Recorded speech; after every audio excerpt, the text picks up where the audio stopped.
உங்களுக்குள்ள இருக்கிற சோகத்தை எல்லாத்தையும் எடுத்து, உங்களுக்குள்ள இருக்கிற எல்லா உணர்வுகளையும் வெளியே எடுத்து, உங்கள ஒரு எம்ப்டி போட்டாக, உங்கள ஒரு அன்றளர்ந்த மலர் போல கிறிஸ்டல் கல்லாக கிறிஸ்டல் கிளியராக உங்களை இந்த பூமியில் நான் விடுகின்றேன், உலா விடுவேன். உங்களுக்குள்ள இருக்கிற ஆணவம், கண்மம், மாயை, சோகம், துக்கம், வேதனை, இப்படி 36 வகையான உணர்வுகள், உறவுகள் எல்லாத்தையும் இந்த உலகமே ஒரு நாடக மேடைங்கிறத அவிழ்த்துவிட்டு உங்களை இந்த பூமியில் புது குழந்தையாக, நியூ சைல்டு, என்னுடைய அகம் பிரம்மாஸ்மிகள், புது கடவுள்கள். ஆகவேதான் இந்த கடவுள், நான் கடவுள் என்று சொல்வதற்கு பெரும் தைரியம் இருக்க வேண்டுமோ என்னமோ அதை ஈஸியா எல்லாரும் சொல்லிட்டு போயிட்டாங்க.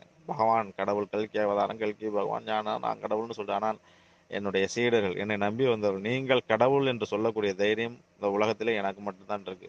யோசிச்சு கூட மை சன்னியாசின் சிம்பர், நான் தான் என் அருமை கடவுள்களே, என் அருமை ஞான குழந்தைகளே, என் அருமை அகம் பிரம்மாசிமிகளே, அகம் பிரம்மாசிமிகளேன்னு 100க்கு 300 வாட்டி ஏன் கூப்பிட்டுட்டு இருக்கேன்னா, நீங்கள் கடவுள் என்பதை உணர வேண்டும் என்பதை விட நீங்கள் கடவுளாகவே அகம் பிரம்மாஸ்மிகளாக மாற வேண்டும். அந்த அற்புத தருணத்தில் உங்களை கொண்டாந்து விட்டு இருக்கின்றேன் நண்பர்களே.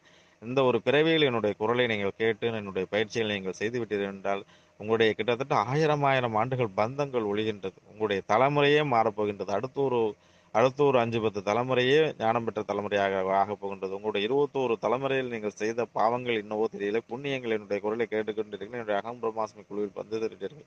ஏதோ ஒரு பிறவியில் உங்கள் மூதாதையர் செய்த முன்ஜென்ம புண்ணியத்தினால் கால்வண்ண அங்கே கண்டேன், கைவண்ணம் இங்கே கண்டேன் என்று இன்று இந்த அகம் பிரம்மாஸ்மியில் வசிஷ்டர் குகையில் அந்த அமிர்த குரு கையால் அமிர்த நாடி தீட்சை வாங்கிவிட்டீர்கள் என்பதை இந்த